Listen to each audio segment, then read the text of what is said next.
सत्संगत जी, प्रेम से कहना।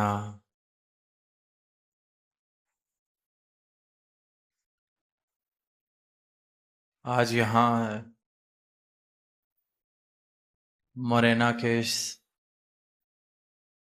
स्थान पर सभी संत महात्मा खुद भी पहुंचे हैं और साथ ही अन्य अपने जानने वालों को प्रेरणा देकर साथ लेकर आए हैं। और जब से ही सत्संग की शुरुआत हुई है, गीत भी गाए जा रहे हैं, शब्द भी रखे जा रहे हैं, कविताएं भी हमने सुनी।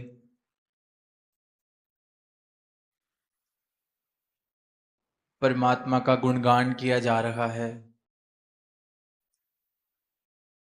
परमात्मा का यशोगान हो रहा है। जीवन में भक्ति का क्या मोल है, ये भाव हमने श्रवण किए। भक्ति कहा किसे जाता है, इस पहलू पर भी रोशनी पड़ी। और साथ में ही हमने सारे ही संसार के भले की कामना वाले भाव भी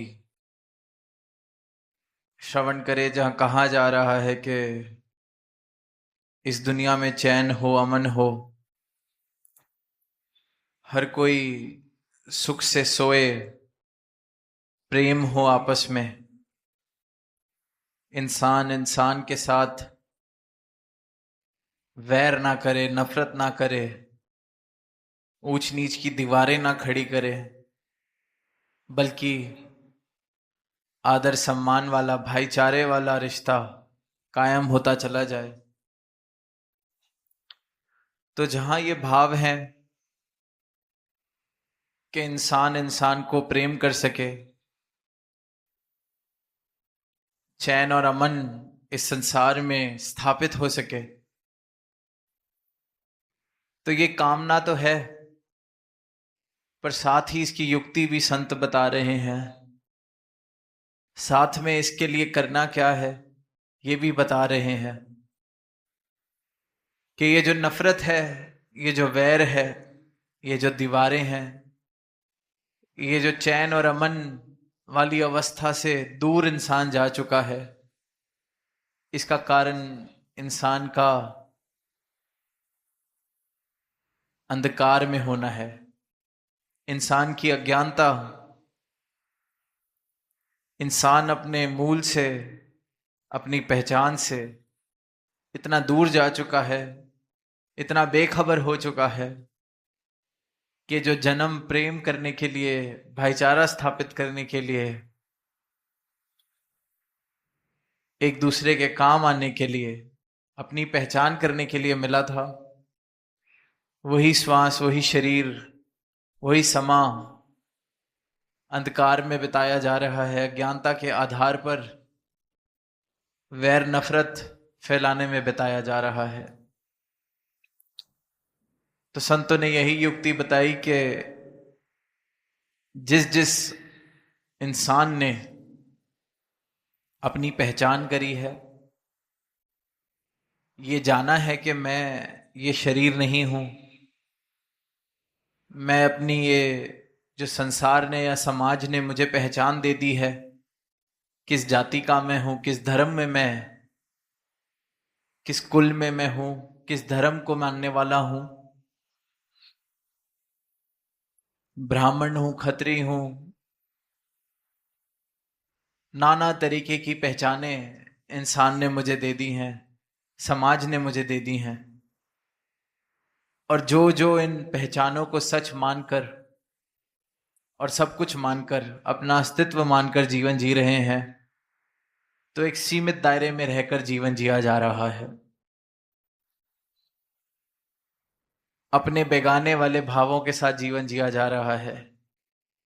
कि जो मेरे कुल के हैं वो तो मेरे अपने, जो मेरी जाति के हैं वो तो मेरे अपने, जो मेरी भाषा बोलने वाले हैं वो तो मेरे अपने, जो मेरी रंग नस्ल के हैं वो तो मेरे अपने। और जहां कोई मुझसे भिन्न है वो फिर मेरा नहीं, वो फिर बेगाना हो गया। और यही भाव जब और पक्के होते चले जाते हैं, इनमें और भ्रम पड़ते चले जाते हैं, तो यही जो भिन्नताएं हैं ये नफरत का रूप लेने लगती हैं, वैर का रूप लेने लगती हैं। देखते हैं इंसान किस तरह से कैसे कैसे फिर काम कर बैठता है, कैसे कैसे प्रमाण देता है, जहां इंसानियत ही शर्मिंदा हो जाती है और उसको लगता है कि मैं ऐसे हैवान वाले काम कर रहा हूं, फिर भी शायद प्रभु मुझसे खुश हो रहे हैं, परमात्मा मुझसे खुश हो रहे हैं, क्योंकि अंधकार है, अज्ञानता है। और जितनी अज्ञानता, जितना पाखंड, जितनी वैर, जितनी दीवारें प्रभु के नाम पर, इस धर्म के नाम पर समाज में और संसार में फैलाई जा रही हैं, शायद ही किसी और आधार पर इतने वैर हों, इतनी दीवारें खड़ी की गई हों। क्योंकि धर्म की सबने अपनी अपनी परिभाषा बना ली है। जो मेरे तौर तरीके से चलते हैं वो मेरे धर्म वाले हो गए, जो मेरे इष्ट में मानते हैं वो मेरे धर्म वाले हो गए। जिस परमात्मा को मैं जानता हूं, मैं मानता हूं, मैं पुकारता हूं, मैं पूजता हूं, वो मेरे हो गए। और जो किसी और नाम से बुलाते हैं वो मेरे दुश्मन हो गए। राम बुलाने वाले राम वालों के साथ हो गए, अल्लाह बुलाने वाले अल्लाह वालों के साथ हो गए। ये भेद, नाम तो अनेक हैं, राम कह लें, अल्लाह कह लें, वाहेगुरु कह लें, गॉड कह लें, प्रभु, परमात्मा, भगवान, निरंकार, नाम जितने मर्जी दे दिए जाएं, क्योंकि ये जो सत्ता है आदिकाल से, ये अविनाशी सत्ता, ये परमात्मा, इसके भक्तों ने जिस जिसने भी इसको प्राप्त किया, काम चलाने के लिए कोई भी नाम दे दिया। जो गुण जिसको भाया उस गुण के हिसाब से, अपने हिसाब से उसने नाम दे दिया। पर जिस जिसने भी प्राप्त किया है, जिस जिसने भी इस परमात्मा को, इस सत्ता को देखा है, वो ये समझ जाता है कि ये सत्ता अपने नाम से परे है। इसको कुछ भी बुला लिया जाए फर्क नहीं पड़ता, ये एक ही है। जो अल्लाह बुला रहा है वो भी इसी को बुला रहा है, जो राम बुला रहा है वो भी इसी को बुला रहा है, जो गॉड बुला रहा है वो भी इसी को बुला रहा है, इस एक को। तो फिर जिस जिसने भी तत्व रूप से इसके दर्शन किए, वो इस बात से ऊपर उठ जाता है कि किस नाम से इसको बुलाया जा रहा है, किन शब्दों से संबोधित किया जा रहा है, क्योंकि देख लेता है कि ये तो एक ही है। एक सर्वगुण, सब कुछ जिसमें समा रहा है, ये सृष्टि जिसमें समा रही है, ये परमात्मा, ये एक सत्ता। तो फिर किसी भी नाम से बुला लिया जाए, कोई अपना मीत कह देता है, कोई सखा कह देता है, कोई प्रीतम कह देता है। भक्तों ने अपने अपने प्रेम वाला रिश्ता इस सत्ता के साथ बनाया, पर कहीं कोई वैर नहीं किया गया कि आपने सखा क्यों कहा, हमने प्रीतम क्यों कहा, आपने इस नाम से क्यों बुलाया या हमने उस नाम से क्यों बुलाया। क्योंकि शब्दों से बात ऊपर उठ गई, कहने सुनने से बात ऊपर उठ गई। क्या कहा जा रहा है, क्या बोला जा रहा है, किस शब्द से संबोधित किया जा रहा है, इस बात पे तो वो लड़ाई करते हैं जिनका धर्म, जिनका परमात्मा के साथ रिश्ता सिर्फ इसी तल तक है, कहने सुनने तक। क्या नाम से बोला जा रहा है, किस ग्रंथ से पढ़ा जा रहा है, किस किताब में कैसा जिक्र किया जा रहा है। जिसका जितना रिश्ता उतने ही तल पर वो इस रिश्ते को निभा रहा है, और फिर उस तल पर वैर भी कर रहा है, नफरत भी कर रहा है। पर जिसने भी कहने सुनने से ऊपर उठकर दर्शन करे हैं, प्राप्ति करी है, इस एक को देखा है, इसकी सर्वव्यापकता को देखा है, इसके पसारे को देखा है कि जहां देखता हूं वहीं ये है, जिसमें देखता हूं उसमें यही है। हर घट में जिसको कल तक मैं खुद से ऊंचा या नीचा मानता था, उसमें भी यही बस रहा है। तो फर्क कहां रहा? ये भक्त की नजर होती है, ये एक ब्रह्म ज्ञानी की नजर होती है। फिर वो ब्रह्म ज्ञानी संत जिसने इस परमात्मा के दर्शन कर लिए, वो इन शब्दों की लड़ाइयों से, चिन्हों की लड़ाइयों से ऊपर उठ जाता है। किस बात से, किस नाम से संबोधित किया जा रहा है,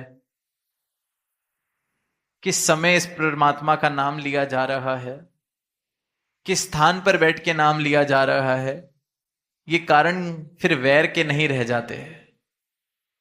क्योंकि ये पता है कि जिस समय भी ले लिया जाए, जिस स्थान पर भी ले लिया जाए, हर स्थान पर हर समय यही परमात्मा है, ये एक ही सत्ता है, एक ही परमात्मा, विनाशी सत्ता। और भक्तों ने इसको प्राप्त किया है, इसके दर्शन किए हैं, फिर इसकी भक्ति करी है।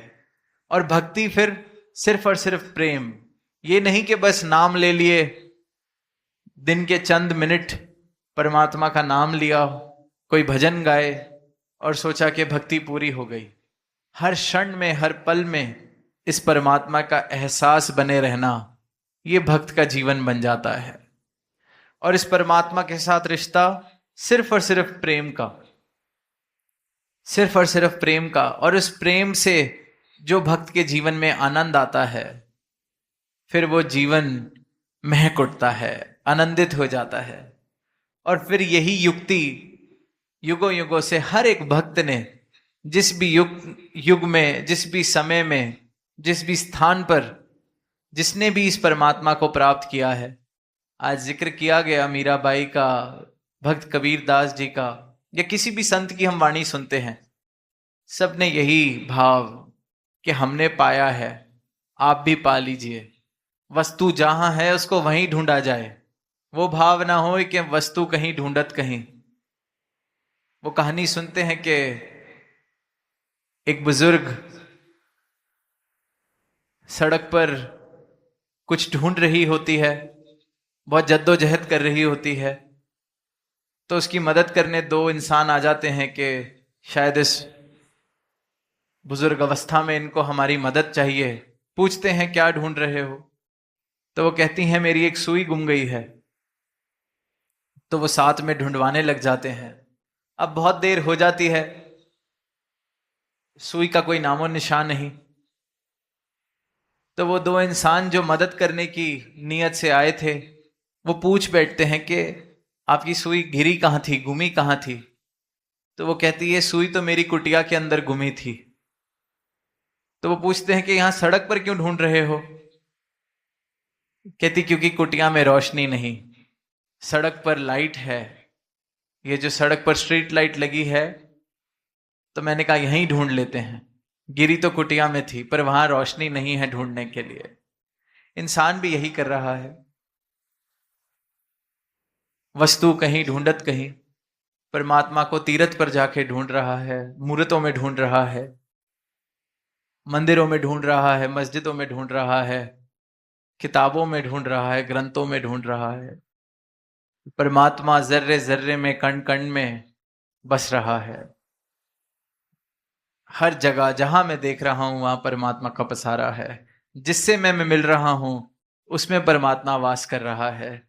और ये नजर जब इस परमात्मा को देखने लगती है तो वो ब्रह्म ज्ञानी की नजर हो जाती है। और ये नजर सिर्फ और सिर्फ सदगुरु की कृपा से मिलती है।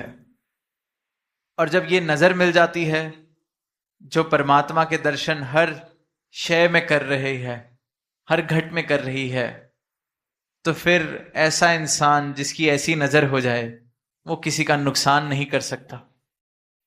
फिर चैन और अमन उस इंसान के साथ साथ चलता है। वो इंसान फिर कारण बन जाता है चैन और अमन स्थापित करने का। तो वो मांग भी करता है कि चैन अमन सारी दुनिया में हो, और उसकी युक्ति यही कि सबको ये नजर मिल जाए, सब अपने आप को पहचान लें कि हम इस परमात्मा के अंश हैं। हम ये जो समाज ने हमें पहचाने दी हैं, हम ये पहचाने नहीं, हम सब की एक जात, इस परमात्मा वाली जात, प्रेम वाली जात, हम सब इस परमात्मा के अंश। तो फिर कैसे कोई किसी का नुकसान करे? फिर चाहे कोई किसी भी रूप में अपना जीवन जी रहा हो, कोई टीचर हो, कोई बिजनेसमैन हो, कोई समाज की सेवा कर रहा हो, किसी भी रूप में कोई समाज की या देश के काम आ रहा हो, तो जब उसको ये भाव मिल जाते हैं कि मुझे ये अवसर मिला है, तो ये परमात्मा की कृपा, मैं इस परमात्मा का अंश, और जिनकी सेवा करने का मौका मिला है ये भी इस परमात्मा का रूप। तो फिर ये आम जो मेरे दिन के काम हैं वो भी सेवा बन जाते हैं। फिर चाहे कोई बहुत बड़ा नेता हो, बहुत बड़ा अध्यापक हो, बहुत बड़ा इंडस्ट्रियलिस्ट हो, बहुत बड़ा समाज सेवा करने वाला हो, फिर उसके जो कार्य हैं, उसकी जो क्रियाएं हैं, अगर उसमें परमात्मा शामिल हो जाए तो वो सेवा का भाव ले लेती हैं। फिर ऐसा इंसान किसी का नुकसान नहीं कर सकता, अपनी लकीर बड़ी करने के लिए किसी और की लकीर छोटी नहीं कर सकता, क्योंकि उसको पता है कि ये तो जीवन मिला है, तो ये संसार के काम साथ साथ करने हैं। पर जो मूल था, जो सबसे सर्वोत्तम करने वाला काम था, जिसके लिए ये जन्म मिला था, वो मैं कर चुका हूं। इस परमात्मा की प्राप्ति मैं कर चुका हूं, इसके दर्शन मैं कर चुका हूं। और जिसने भी इस परमात्मा के दर्शन करे हैं, फिर वो सही मायनों में भक्ति कर सकता है, सही मायनों में इस जीवन का मूल डाल सकता है, सही मायनों में इस इंसानी जन्म का, इस मानस जन्म का लाभ ले सकता है। वरना तो जहां देख रहे हैं सिर्फ और सिर्फ दुख, सिर्फ और सिर्फ परेशानियां, सब कुछ होते हुए भी इंसान परेशान है। कोई शिकवे का कारण ना भी हो तब भी शिकवे हैं, दुनिया भर की दौलत इकट्ठी हो जाए तब भी सिर्फ और सिर्फ कमियां, शिकायतें हैं। बड़े से बड़े घर बन जाएं पर उन घरों में प्रेम ना हो, तो कारण क्या है? कारण यही है कि इंसान अपनी आप से दूर हो चुका है, अपनी पहचान को भूल चुका है, और जरूरत है तो सिर्फ और सिर्फ खुद को जानने की। और खुद को जाना कैसे जा सकता है?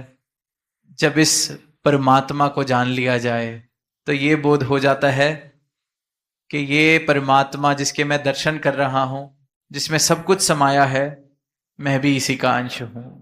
मेरी भी ये पहचान है, मैं शरीर नहीं, मैं अपनी उपलब्धियां नहीं, मैं जो समाज मुझे बता रहा है मैं वो नहीं, मैं भी इस अनादि सर्वव्यापक सत्ता का अंश। जैसे फिर वो बूंद सागर में मिलके सागर हो जाती है, वैसे ही ब्रह्म ज्ञानी को जब ये बोध हो जाता है, ज्ञान मिल जाता है, तो वो भी फिर खुद को अलग नहीं मानता, शरीर नहीं मानता। वो भी जान जाता है कि मैं इस परमात्मा का ही अंश, तो मैं भी सही मायनों में देखा जाए तो परमात्मा ही हूं।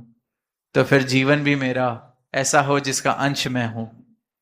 जीवन हो तो परोपकारी हो, जीवन हो तो किसी के काम आने वाला हो, जीवन हो तो सही मायनों में इस मानवता के लिए वरदान वाला हो।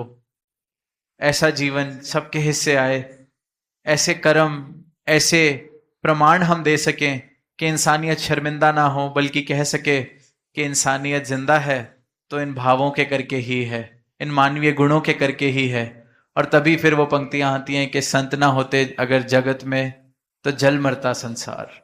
तो इस जलते मरते संसार को बचाने के लिए संतों ने हमेशा परमात्मा का आधार लिया है, और यही प्रेरणा सारी मानवता को दी है कि अपनी पहचान कर सकें, सही मायनों में भक्ति कर सकें, इस एक सत्ता को देख सकें, और इसके आधार पर, अज्ञानता के आधार पर जो दीवारें खड़ी हैं, जो वैर नफरत के भाव हैं, उनका विनाश हो, ताकि सिर्फ और सिर्फ प्रेम स्थापित हो सके, भाईचारा स्थापित हो सके, इंसान इंसान के काम आ सके, इंसान वाकई ही इंसानियत वाला जीवन जी सके। प्रेम से कहना